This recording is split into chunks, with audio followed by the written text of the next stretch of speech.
No surprise, an undermanned Lakers squad lose to the Thunder, but are bigger problems brewing? That's next.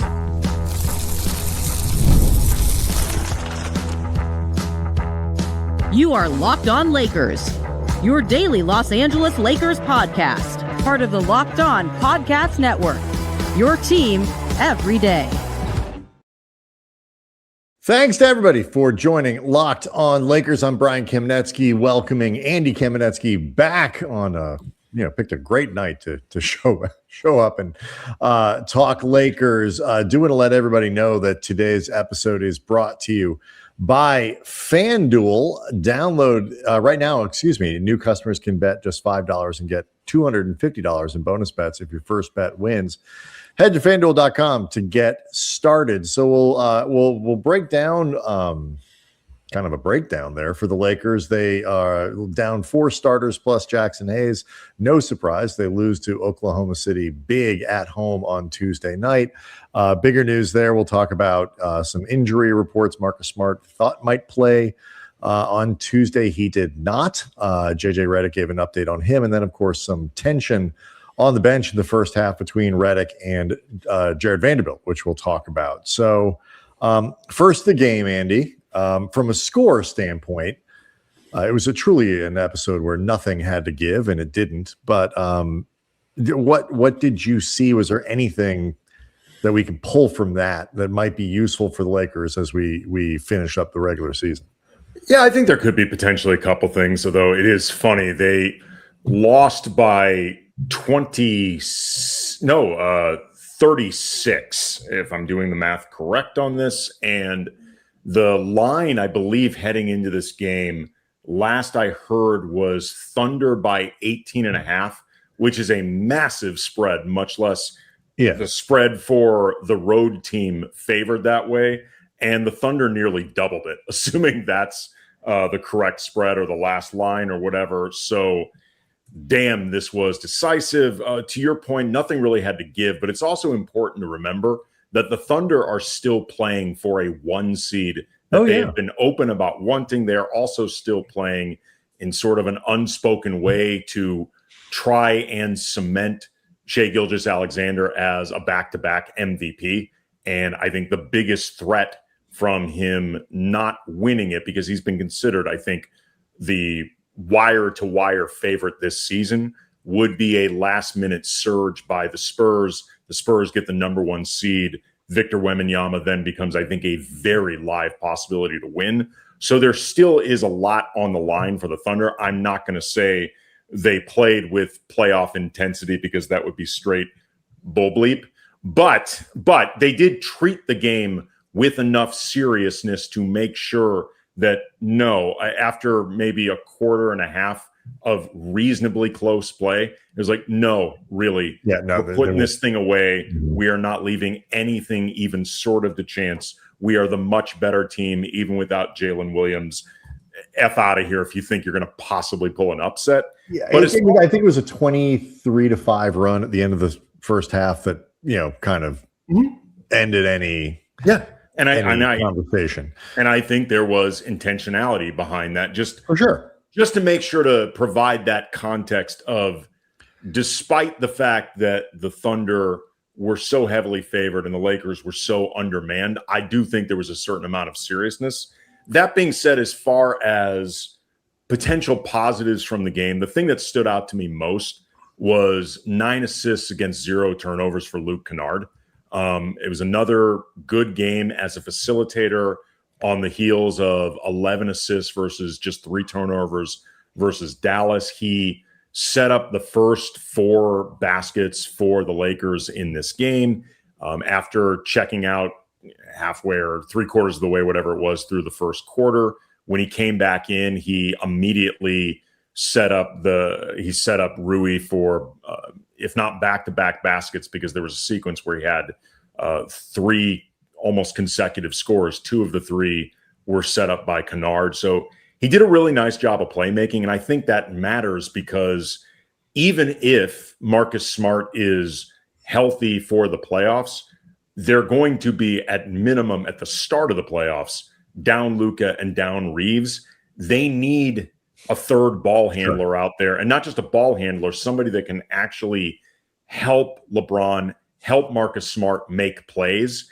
And these are some positive signs for Luke Kennard in this role. I'm not saying he can replace Luka. I'm not saying he can replace Austin. Whoa. Hot take artist there. You're not saying Luke Kennard's going to rise up to the level of either of those guys? Just because we're talking about three white boys, Brian, not all white boys are created equally on the court. But it is good, though, that he was able to do this. There were some passes that, and I thought this mattered too. There were some assists created off penetration and Kennard getting into the paint. Like there were a lot of really good plays he made. And again, every bit, even incrementally small bits, the Lakers can do to try to make up in any way for the absences of Luka and Austin matters. Well, I think, in the game on Sunday too. I mean, obviously Kennard didn't shoot well, but he had 11 assists on Sunday, like you said.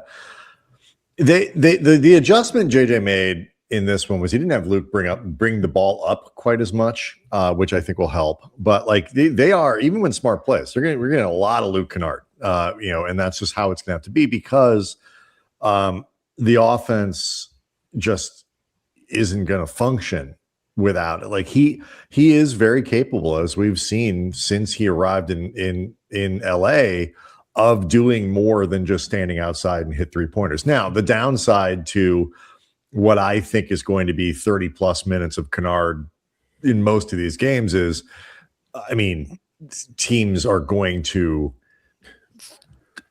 pick on doesn't even begin to describe. Did you see him defending Cooper Flagg? Dallas was hunting him and Cooper Flagg was hunting him. There was less sort of hunting going on in this game, but when it comes to it, Oklahoma City didn't need to hunt. The food was on the table. It was dressed. It was prepared. There was nothing to hunt. It was a defensive buffet. Right. They're my friend. I have a friend who had a farm growing up, and it was stocked with fish. Like you could essentially reach into the pond and just pull one out. That's kind of what this was, for the Thunder.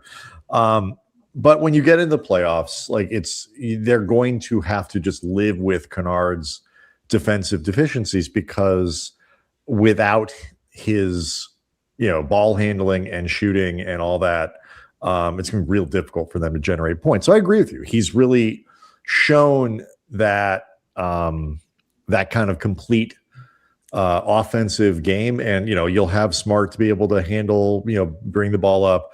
What they really don't want to do is put LeBron in a situation where he's got to not only put up probably 35 a night for the Lakers to get through the first round, but also have to bring up the ball to do it.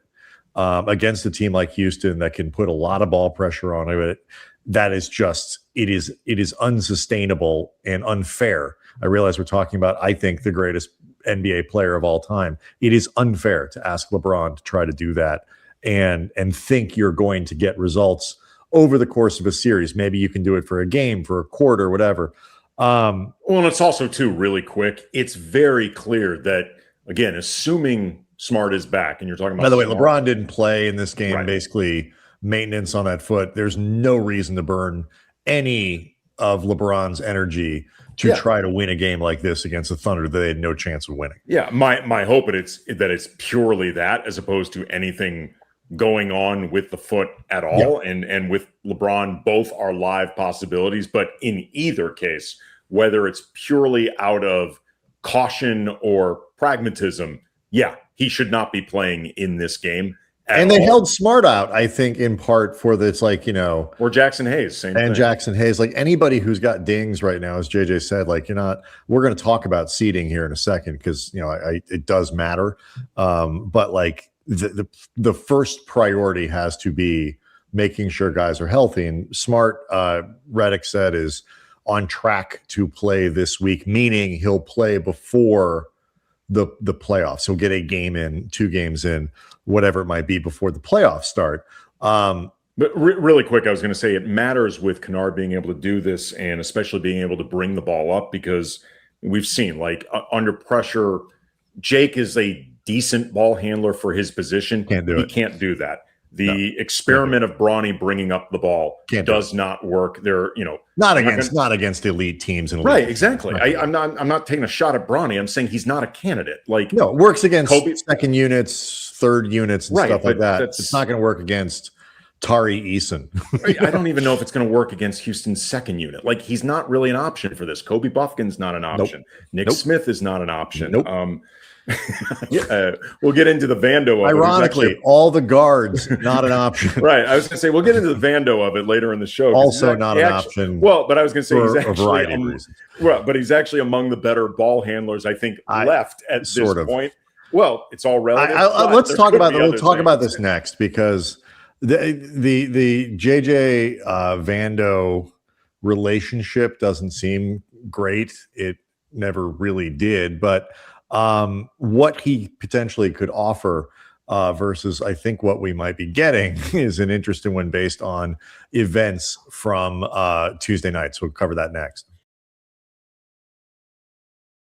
Locked on Lakers is brought to you by FanDuel. The NBA playoffs are here, where every possession matters, every matchup magnified, every game can swing a series. And right now, FanDuel is giving new customers a great way to get in on the action. Here's what I love about it. You can bet just $5, and you get $250 in bonus bets if your first bet wins. The app makes it really easy to follow all of the action with player stats, trends, matchups, all in one place during the playoffs. That extra insight is what really matters when you're looking at the stars, the role players, or whoever happens to be healthy for the Lakers at any given moment. Yikes. And key moments. It just makes the entire playoff experience more engaging, more exciting for fans. From start to finish, head to FanDuel.com to get started. FanDuel, play your game. Locked on Lakers also brought to you by TurboTax. It's tax time, but for a lot of us, the old way of doing taxes is a lot. Trying to book an appointment that's not the most convenient, sitting in a waiting room with a stack of papers, emailing back and forth and wondering if they really get your situation. But this year, you're getting a major upgrade. Intuit TurboTax now has in-person locations nationwide. You can meet face-to-face with a real tax expert, and your documents get uploaded straight to your TurboTax app on the spot. And just like that, you're done. Your TurboTax expert works to get you every dollar you deserve while you get real-time notifications as you go about your day. It's the relief of walking in and meeting a real person and walking out knowing your taxes are being handled right. So head to TurboTax.com/local to find a store near you and book your appointment.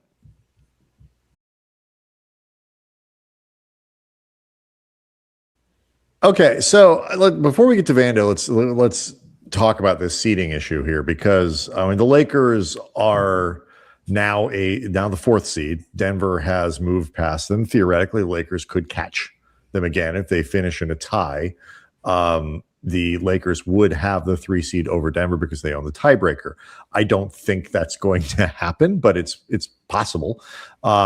The bigger question now becomes whether or not the Lakers can hold on to the 4 seed and keep home court advantage for the first round. And I don't know if that would be enough to get them past almost surely the Rockets. But if you want to try to win that series, it certainly would help to open on your home floor and have that extra game and whatever it might be. For that to happen, the Lakers need to find a way to win a game, possibly 2.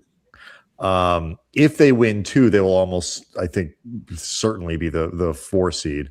If they win 1, they at least have a chance because, again, their lead, they do own the tiebreaker over the Rockets. It's JJ sort of downplayed it, talked about seeding, talked about health and all that kind of stuff, which I totally understand. But they keeping this 4 seed is important. There's only so much you can do. Obviously, you can't risk Smart's health, LeBron's health, whatever. But if you can find a way to hold on to this thing, maybe figure out how to beat Golden State, beat Utah in that last game, it would be valuable. Here's some of the things going for them, hopefully. And it does not help, obviously, that the Rockets beat the Suns this evening. They are going to play the Sixers, who have something to play for, and then on the second end of a back-to-back, play the Wolves. Houston, you mean? We'll play those teams. Houston will play the Sixers second end of a back, and then the Wolves second end of a back-to-back. That game still may have implications for the Wolves. Houston's going to be hosting both of those games. The Wolves are extremely banged up. None of this may matter. And then they play Memphis, who has one of the most insanely long injury lists right now. So it's not a great situation for the Lakers right now. They could potentially catch a break with, obviously, they have Utah that's trying to even out-tank the Grizzlies in their last game. And by the time they play Phoenix, there is a chance that Phoenix could be deadlocked into their seed. And they're pretty close to that right now. And maybe they have some guys that could use resting on.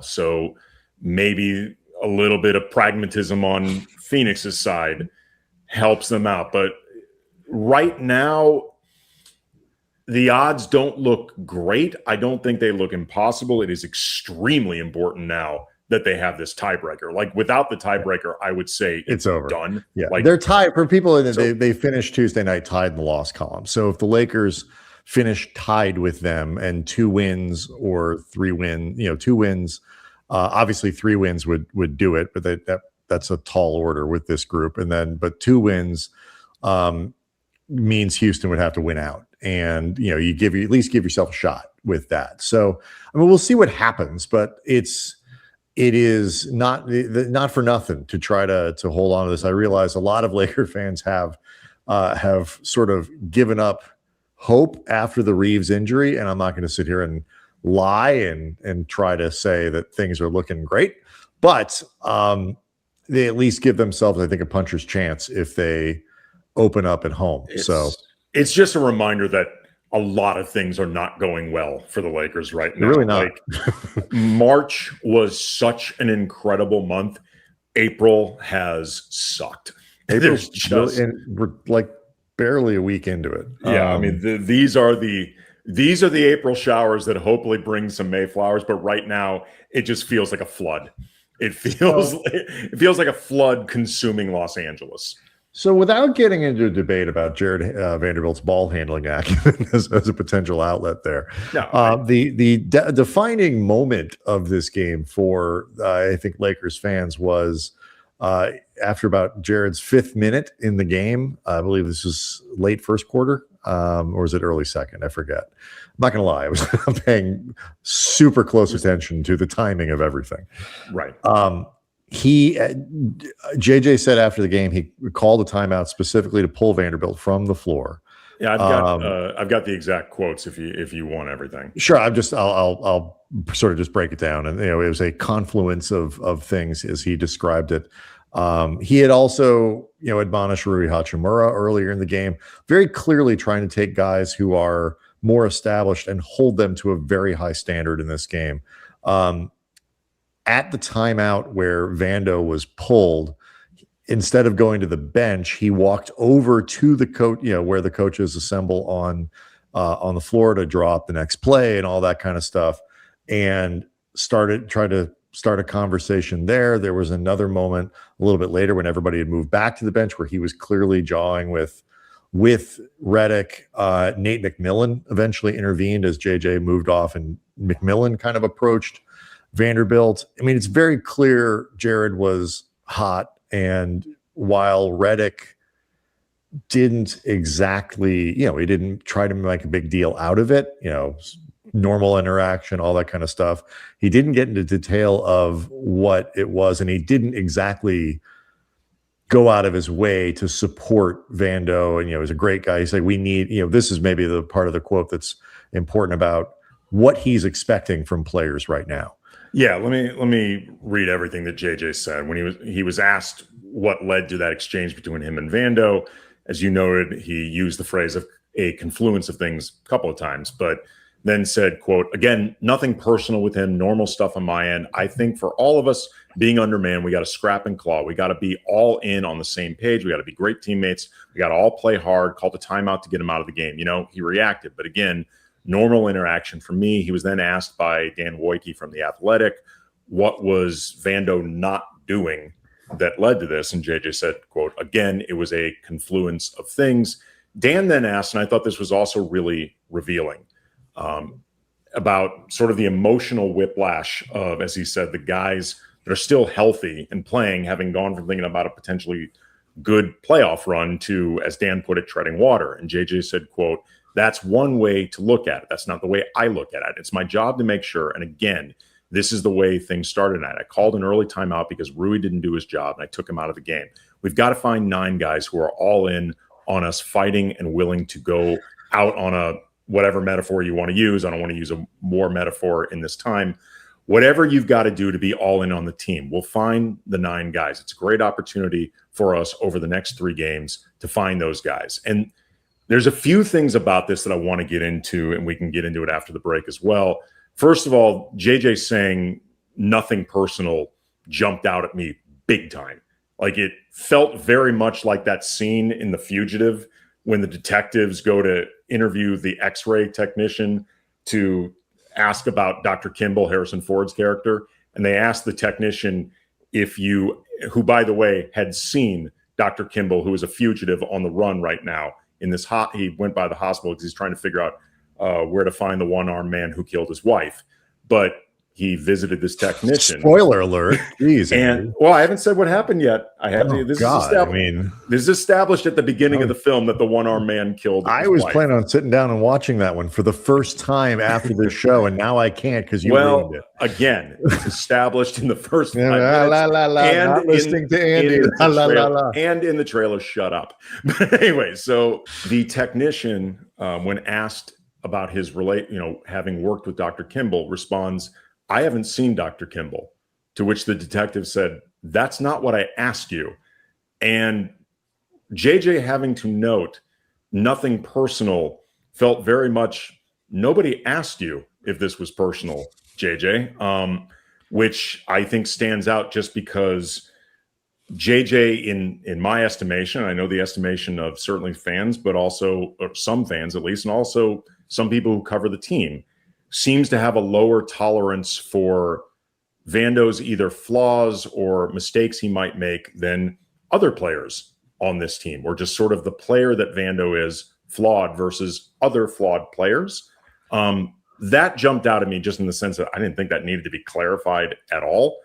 But there's another element of this that I think JJ needs to be careful in the way he treats the next few games, and in particular in the way he framed this and the why and all of it. And I'll explain what I mean coming up next.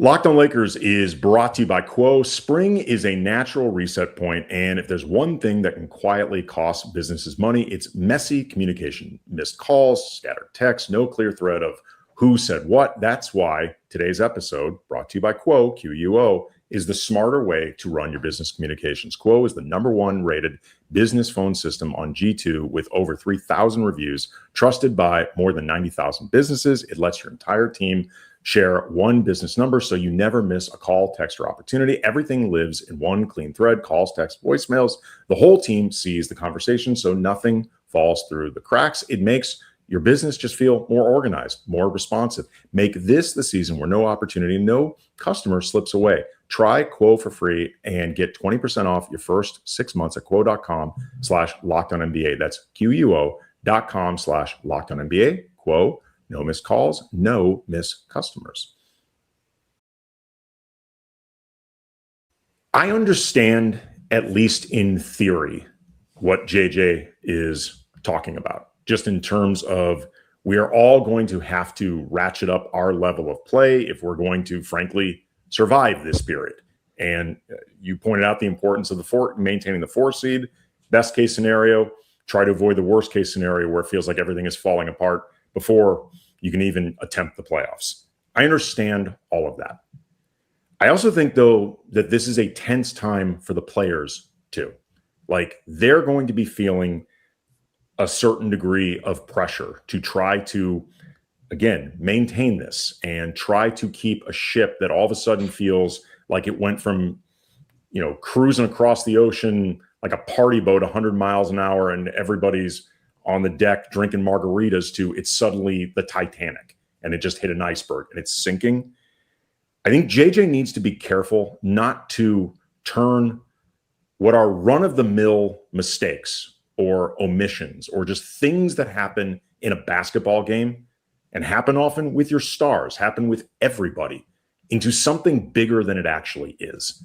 And I thought it was interesting. A lot of people know him on Twitter at B-Ball Breakdown, Coach Nick. He's been on, I don't remember if he's been on this show, but he's been on other shows we hosted. He isolated this on Twitter and said another angle of JJ very upset. You can hear him angrily calling timeout only 16 seconds into the second quarter to yank Vanderbilt. For what it's worth, it appeared he ran the play correctly, setting a pin down for Bronny, cutting the corner. Calling timeout like this seems intended to embarrass Vando. I'm sure JJ felt disrespected by Vando, but it's not the best idea as a head coach to be so dismissive of a player who is clearly upset at being shown up by calling timeout to pull him out of a game. Why not sub him between quarters? And look, obviously, Coach Nick is not, he knows basketball extremely well, but he's not there to know exactly the play that's called, exactly what all the confluence of events were leading up to JJ being this mad. But I think his point about, is it worth showing up a guy like Vando, who already has been in and out of the rotation and has felt a certain way about this, that you very loudly yanked out of a rotation and second half last year in the playoffs, like all that stuff. Is it worth it? Is it, Rui eventually re-entered the game, but JJ was not just yelling at Rui during the game. There was one point where the audio picked up during the game, JJ yelling at Rui, get the bleep over there. Like, I think he wanted him to move to an opposite corner or something like that. And then he was screaming at Rui after pulling him, like on the sideline. We've talked before about JJ running hot and at times, I think, losing some perspective of things going on. And that's been at times a weakness for him. I think it's just something he needs to be careful of. I see what you're saying. And by the way, it should be noted, Vando left without talking to reporters. So we didn't hear from him after this game, left the arena. I understand what you're saying. And I agree. I think, for example, with Rui, if they're going to win these series or give themselves a chance to win this series, the mistakes that can be tolerated under normal circumstances from a player like Rui, from a player like Vando, can't be tolerated. And they need to change the mind frame, change the attention to detail, and sort of, not to get too sports cliche, lock in now. Sure. And so, but he put Rui back in the game in part, I think, because Rui didn't stop to argue with him. Also, I think he's got a better relationship with Rui. I mean, it's when, I don't think it's necessarily personal. I mean, I understood what you were saying before. I've heard almost any time there's an argument between a player and coach, some version of it's not a personal thing. It's just part of the game. Wasn't a big deal. The difference here is everybody knows that they don't have I don't know how they think of each other as humans. As professionally, they don't have a good relationship. And that's pretty clear. Doesn't seem like it. And I think it's also pretty clear that if the Lakers could have found a way to put Jared Vanderbilt on another team, he would be on another team by now. They can't. And so he's still here. I don't know what the right answer is here. I think Vando is one of these guys. He's simultaneously a player that they're probably going to need, but also, a player that is a challenge. I was thinking at the beginning of the game that I might have started Vando just as a sort of sign of appreciation or respect. Mm-hmm. I understand from a lineup standpoint why essentially started Drew Timme instead, and it did kind of pay off. Timme was red hot at the beginning, hit a bunch of buckets until Oklahoma City was like, okay, somebody go guard headband guy. I'm not sure they knew who he was, but guard the guy with the headband. The guy with the headband that's not Austin. Not Austin Reeves, right. So, No, the other white guy with a headband. No, they have two. It's funny. Like they have a lot of them. I mean, Austin, actually, he was not wearing his headband on the sideline in street clothes, which is semi-surprising. I would love the commitment to the bit if Austin just wore his headband everywhere, like to the grocery store, to the golf course, just always wore his headband. I would respect that. I mean, I thought it might have been worth starting Vando, even though from a basketball standpoint, it actually made more. I do think it made more sense to start Timmy. Sure. It's a bad situation where I think I am sympathetic to both sides. I am sympathetic to sort of your argument, which is, and talking about this with Harrison yesterday, for Tuesday's show, he's kind of in that. Because we have that debate about does JJ not play his bench guys enough? They all think they suck. They don't have competence. It's really a conversation about, does he play Jared Vanderbilt enough? There's nobody else on the bench that anybody's like, why isn't he playing that guy more? And so, I'm sympathetic to some of those arguments, but I'm also sympathetic to the idea that Jared Vanderbilt is an extremely flawed player and a challenge to work around. And I hope ultimately what I hope is the Lakers can find a way to find him another home this offseason. Sure. Because it's just not I think it's not a great idea to bring him back for another year. But in the meantime, I think it would be helpful at the very least if they can both figure out a way to kind of get the most out of it. And, and Vando, I think probably has to give a little bit. JJ is going to have to give a little bit. We'll see what it looks like with Smart in the lineup and with LeBron back. But they're going to need 15 minutes a night from Vando in the first round of the playoffs. But to me, everything you're saying, I think is true. And I'm sure they will look for potential opportunities to move Vando. And even as somebody who I've made it pretty clear over the last couple of years, I think JJ sees Vando's flaws as louder and more problematic than they actually are. Whatever. Philosophical difference on all this. JJ's closer to it all. Whatever. That to me is almost separate, though, from what I was talking about in how you handle this. Yeah. Because I'm willing to bet Vando was not the only guy that made some type of mistake during this game, or that maybe could have hustled. I mean, it's very hard to accuse Jared Vanderbilt of not being a guy that plays hard. Again, he at least on the surface was holding his two of his veteran players to that standard. Well, one of whom did re-enter the game and play, and the other one didn't. So, sure, but I mean, let me put it this way. This is how my point being. There are other guys. When JJ was originally yelling at Rui, and then I rewound a couple times watching the game in real time, and then I figured out that it was Rui because Rui was on the bench. I originally thought he was yelling at Ayton because there was a play where Chet Holmgren got past DeAndre Ayton to end up getting, I think it was a dunk, in transition, where Ayton was not getting back quick enough. And I'm not saying this to pick on Ayton. My point is there are other guys throughout the course of any game who are going to make these type of mistakes or not move to the right spot on the floor or whatever.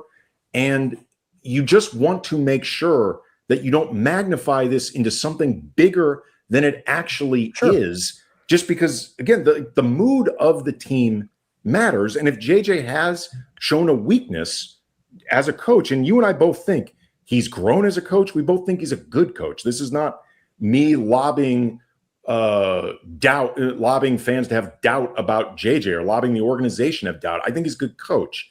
He can wear both his emotions and especially his trust on his sleeve very loudly.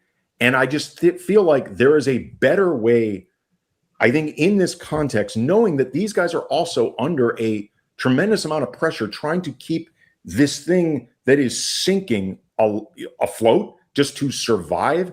I don't know if you need to show up guys that way. I don't think it's necessary. That's fair. And the flip side is if Vando gets pulled from the game, sits down, and whatever, he probably plays another shift. I mean, I don't know if he played a ton more because it's a 40-point game at one point, but like, Well, yeah, I mean, and then he might not it becomes a matter of, like, are you actually insulting him by making him play? Right. But they don't have a good relationship. It is not a basketball relationship that is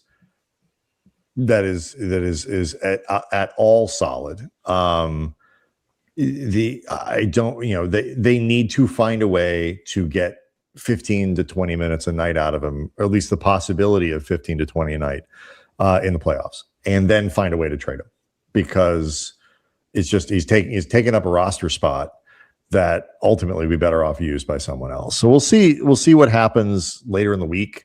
Who plays, who doesn't, who's available, who's not. Obviously, that'll have a lot to do with how Vando gets used. It wouldn't shock me if JJ just gave him, if things are going well, if Vando got 18, 20 minutes in that game just to kind of diffuse the situation Thursday night against Golden State, wouldn't shock me. But we'll see. In the meantime, Lakers got to try to get healthy and try to get ready for 2 important games at the end of the week. Locked On Lakers on YouTube is where you can hang out with over 38,000 subscribers to the channel. Do check out the Everydayer Club and see if it is for you. It's all the information you need is in the show notes. We'll see everyone next time.